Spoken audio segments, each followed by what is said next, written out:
Hey there. Today we're diving into some eye-opening findings from the latest CDP Institute member survey. There's a mouthful. With 70% of companies now wielding CDPs, but only 64% seeing real value, there's a fascinating story unfolding in the customer data space. From regional shifts to AI integration and the rise of B2B opportunities, we're unpacking what's really happening in the CDP landscape in 2025. Stick around as we separate the hype from the reality and explore what these trends mean for your business.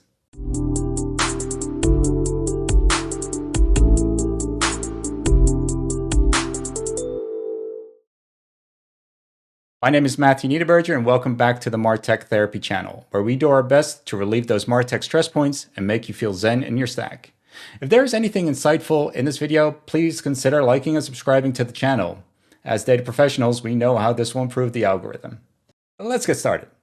There's no denying that customer data platforms have become a cornerstone of modern marketing, but 2025 is shaping up to be a pivotal year, especially after the MarTech Weekly's prediction for 2025, in which they expect to see vendors leave the CDP category en masse. Nevertheless, the latest CDP Institute member survey, selflessly released by David Raab himself, reveals some intriguing shifts.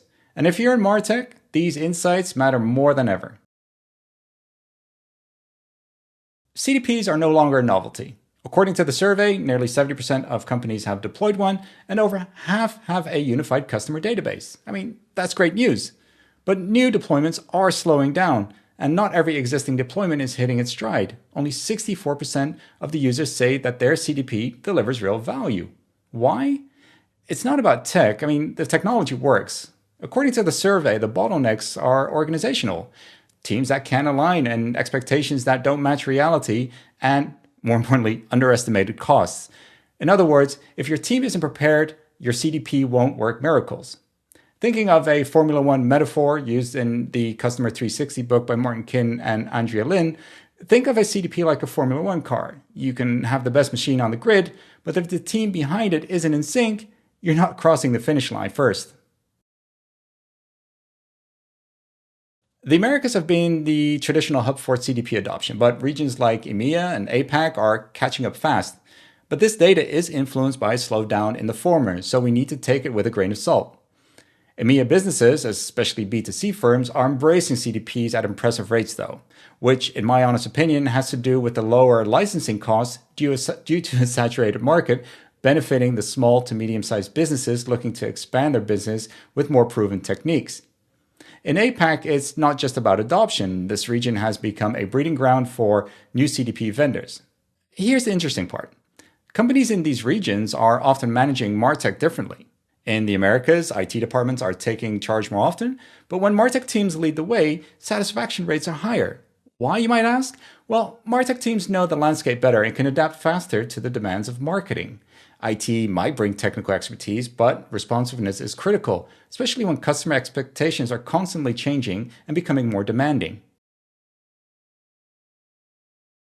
Everyone's talking about composable CDPs, a topic I recently wrote an article about, but let's be real. Well, as real as the survey lets us believe, they haven't taken over yet. 3/4 of projects still use packaged solutions. Composable architectures do offer flexibility and scalability, but they also demand more expertise and resources to pull off. Maybe there's something to be said about Simon Data's Dylan Fly's insights on a previous CDP Institute report published in 2024 that the average number of CDPs used by companies has decreased from 2.9 to 2.1 on average. Maybe this skews the numbers, or it just highlights, like Dylan points out, that the CDP category by itself is ill-defined. My take? Composable is the future, but it's not a one-size-fits-all answer. Businesses need to match the solution to their maturity, resources, and goals. I mean, at the end of the day, you need to be able to achieve your goals and not waste your money. I mean, I can do that without a CDP. B2C companies have led the CDP charge, but they're reaching saturation. That leaves a golden opportunity for B2B and B2B2C businesses. These sectors are just beginning to realize the value of CDPs, especially as traditional marketing automation and CRM systems hit their limits. The potential here is huge. With 65%, according to the survey, of B2B companies planning deployments, we're about to see a wave of innovation in how these businesses use customer data. For vendors, this is the next frontier. Adapting a solution for a B2B market can be trivial enough. Heck, there are still some challenges on the B2C side on modeling data around family objects in the travel industry, for instance. B2B and B2B2C will, based on these figures, be a market to watch this year. AI. I'm glad this is not a drinking game. Taking a shot every time you say AI or Composable for that matter, I would be in so much trouble. When you think of AI, you would almost rather invite your mother-in-law over for dinner than talk about it. Again, look, it's no longer a buzzword. It's the driving force behind smarter, faster CDPs, from predictive analytics to real-time personalization, and dare I say it, agentic AI. AI is turning data into action like never before. But there's a flip side. AI needs clean, unified data to work its magic. That's where CDPs shine, but only if they're set up right. As the survey stated, you need to recognize customer data as a strategic corporate asset and your CDP project as a strategic initiative. In too many cases, businesses are realizing that the amalgamation of data, collection strategies, which feel like crypto pump and dump schemes, are catching up to them. We might joke that AI will take away people's jobs, but if AI only has crap data to work with, don't act surprised if you get crap results. It's just how it works.